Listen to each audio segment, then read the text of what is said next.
रहीम अस्सलाम वालेकुम। उम्मीद करते हैं आप सब खैरियत से होंगे और हम आपके लिए लेकर आए हैं आज एक और बहुत इन्फॉर्मेटिव वीडियो। और आज की वीडियो, जैसा कि आप सब जानते हैं कि रमज़ानुल मुबारक का महीना शुरू हुआ है और हम लोग बहुत सारे ऐसे मसाइल पर, बहुत सारे ऐसे टॉपिक्स पर बात करते हैं जो रोज़ों से मुतल्लिक़ हैं।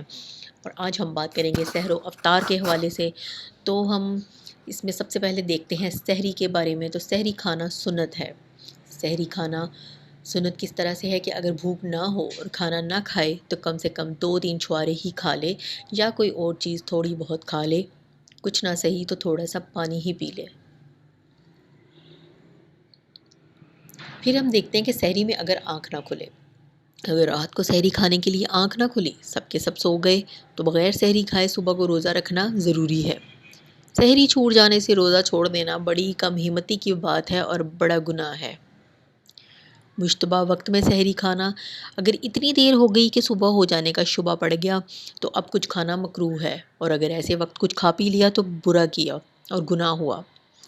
फिर अगर मालूम हो गया कि इस वक्त सुबह हो गई थी तो इस रोज़े की क़ज़ा रखे, और अगर कुछ मालूम ना हो तो शुबा रह जाएगा, तो क़ज़ा रखना वाजिब नहीं।